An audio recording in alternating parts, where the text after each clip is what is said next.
What we're going to talk about now is simply some keys to self-motivation. And all of us have motivation of some sort. I define motivation as the desire to achieve that which you believe to be worthwhile. And many people go through life never getting in touch with their greatness because of the lack of motivation to push themselves, or because they have not found something that they believe to be worthwhile to challenge them. I heard a poem once that said, many a flower has bloomed unceasingly and wasted sweetness upon the cold desert air. It's translated, that means simply that many a talented persons have gone unnoticed, and the world never had a chance to be exposed to their talent because that person did not take the time to begin to express or to demonstrate or to motivate themselves in the direction to bring that which they came into the universe to bring. How can you measure your motivation? How can you evaluate where you are on a scale of 1 to 10? Let's do this for ourselves mentally. How do you rate yourself from 1 to 10? Your mental attitude about yourself, how you feel about you, how you feel about life. How do you rate yourself on a scale of 1 to 10 in terms of your physical appearance, in terms of your health? Do you take care of yourself? Are you allowing yourself to get overweight and out of shape? Are you conscious of your health? Are you watching the food that you take into your body? Do you make a deliberate effort to exercise? You know, it was George Burns. He said, we cannot help getting older, but we don't have to get old. And many of us get old before our time because we don't take time to take care of ourselves. Your environment is a very good indicator. On a scale of 1 to 10, is it what you want it to be? Do you find it desirable? Are you satisfied?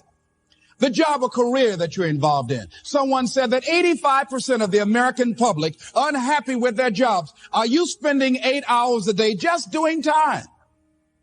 Doing something that you don't find challenging, that does not make you stretch mentally, that does not stimulate you, that does not inspire you. Something that you don't find a sense of fulfillment in it. If you're doing that day in and day out, it has to affect how you feel about yourself, your level of motivation. Your relationships. What kind of impact is it having on your life? Is it nourishing or is it a toxic relationship? Does it drain you or does it build you up? Ask yourself that. How motivated are you to do something about it? Your contribution, your actions. What are you giving? Many people will leave the universe without a trace. No one will know they were here. And in fact, under their name, we could put under there, not used up.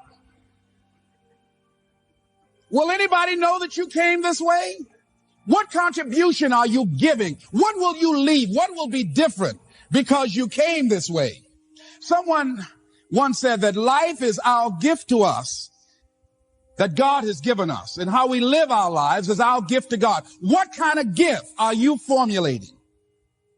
Is this a gift that you like to take back and do something else before you turn it in? Think about that. What can we do? What are some of the keys that we can begin to use to motivate ourselves when our batteries run low? Because I don't care who you are, I don't care what you do, at some time you are going to get tired. At some time you're going to get in a rut, seem like nothing you do works out right. And sometimes it just seems like you just don't have the wherewithal or the will to do anything. That sometimes you act like you're punch drunk. You're just wading through life, just doing time day in and day out, looking at non-discriminatory television, anything that's on, just looking. And depressed, feeling powerless, feeling useless, and bored. What do you do? How do you get yourself out of a rut? How do you, when you know you can do more than what you've been doing and you're not doing it and you're discontent with where you are, you get angry at yourself. How do you get out of that rut? How do you motivate yourself? One of the things that we must do is that we must be involved in working on achieving self-mastery. You must work on yourself continuously. Never be satisfied with yourself. Always know that as you invest the effort and time on you, that's the greatest ability that human beings have above animals. See, a dog can't be anything but a dog. Tree can't be anything but a tree. Human being, you've got unlimited potential. You can put effort on you, and by concentrating on you and developing you, you can transform your life wherever you are right now. So you want to work on yourself.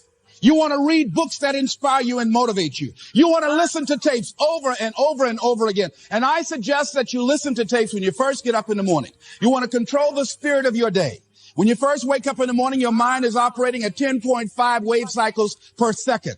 That's when the subconscious mind is most impressionable. Whatever you hear in the first 20 minutes when you wake up, that will affect the spirit of your day. When you listen to tapes, listen with relaxed belief. Believing that this can happen for you. And by listening to them, listen to them over and over and over again, and you will get a breakthrough. You can listen to the same tape for months, and all of a sudden, you hear something you never heard before. It'll have a special meaning for you. Or read the same book over again, and you find some special insight. You say, I can't believe I didn't see that the first time. So you want to be involved in developing yourself. Most people won't do that. Most people won't take that kind of effort and invest that kind of energy in themselves because they will fall prey to that conversation within. Oh, don't do that. You don't have time. You're too busy. You're too caught up in the rat race. Most people won't do that. Well, they won't take time to go to lectures. They won't take time to go to seminars. They won't take time to go to classes to improve themselves. And as you continue to work on yourself, you will begin to expand your vision of yourself. You begin to work towards self-mastery, and you will begin to see it reflect itself in all the dimensions of your life, your mental life, your physical life, your social life, in your relationships, your monetary life. So concentrate on developing yourself, because if you don't, I guarantee you that you will make a settlement, and most people have, and most of us already have. What kind of settlement have you made with your life? You know, when we make settlements, out of court settlements, you've heard them. That means that you decided to take something less than what you originally wanted to get had you gone into court. And the reason that you settled outside of court is because you didn't believe that you can get it. So you made an out of court settlement. Many of us are making in life settlement. We're settling for less than what we actually deserve. We don't feel good about it, but we make it work in our minds. We'll come up with some kind of excuse to make it all right. What kind of settlement have you made with your life? Many of us settle for less than what we want out of relationships because we don't have the courage to change them. I had a seminar I used to do called, Are You Living Together or Dying Together? Many people are just dying together. Gladys Knight used to have a song that says, neither one of us want to be the first to say goodbye.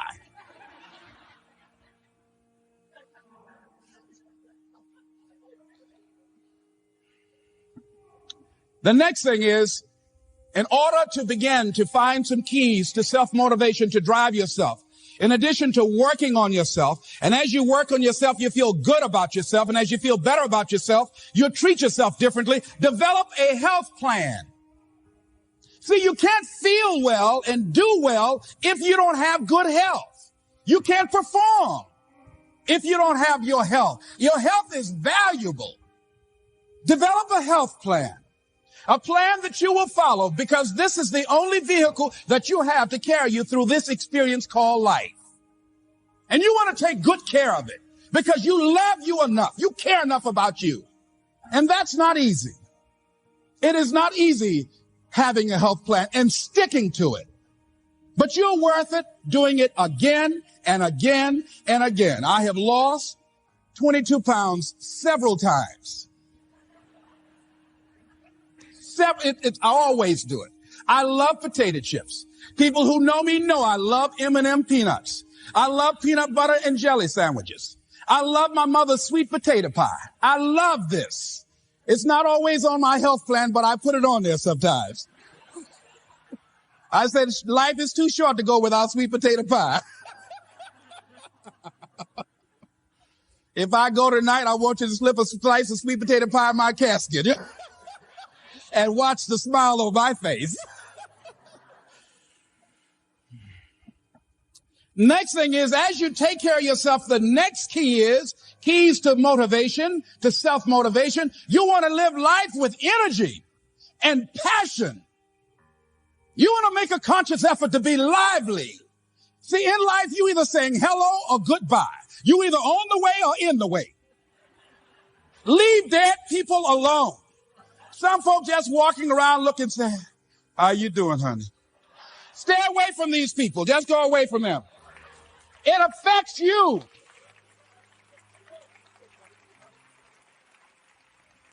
You want to smile. You want to be happy. You got a lot to be thankful for. But you watch some of the faces around you every day. And I tell you, some of these faces, they will put you in a depressed state of mind. So you want to avoid these kind of faces. When you see them coming, turn your head. Next thing is that you want to monitor your inner conversations. The things that you say to yourself. You want to watch them, and in watching them, you want to take charge. A friend of mine told me this evening, and she did it excellently. She said, I didn't want to come tonight. I was feeling so depressed. And I said, I'm going anyhow. See, that was the conversation. Oh, you really don't feel like it. You really don't need to do it. You don't really need to read anything. Forget all that. That's that inner conversation. Oh, you don't need to worry about trying to go into your own business. Forget that. You can't do that. What if you lose everything you've got? That inner conversation that stops you from doing the things you want to do less, don't do that. How can you possibly think about being a motivational speaker? You don't have the contacts. You don't have the money. You don't know the right people. You're going to get up there and your mind's going to go blank. Forget all that. You remember that time you got up before some people and you panicked? You stood up and your mind sat down. Don't you remember? And I said, yes. And then I said, shut up. So you've got to learn to stand up to yourself inside yourself. And short circuit, override that conversation that's always going on. 85% of what that conversation will tell you is negative. It's negative. It will tell you you're tired when you really are not tired. It will tell you you can't do it. It will fill you with fear. So you've got to watch that conversation. And when you find it going on, you've got to stand up to it and say, I'm going to do this anyhow. I'm afraid, but I'm afraid not to do it. And I'm not going to let you stop me. The biggest challenge that you will have in life is you. There's an old African proverb that says, if there's no enemy within, the enemy outside can do us no harm. The next thing that is a key to self-motivation is that you've got to ask yourself, what do I want out of life? What do you want out of life? What do you want out of a job? What do you want out of a career? What do you want out of a relationship? What do you want? What gives you your life? How will you know when you got it? What will make you happy? You need to know. You need to start asking yourself some questions. What do I really, really, truly want? You need to be exact about that. Don't be vague. Oh, I just want to be happy. That's too vague. What will make you happy? How will you know when you got it? Zero in on it. Be exact. Be specific. And as you do that, that will stimulate that superconscious mind or the reticular activating system of your mind that will begin to find those things, to identify with it. And once you begin to determine that which you want, take the time to write it down.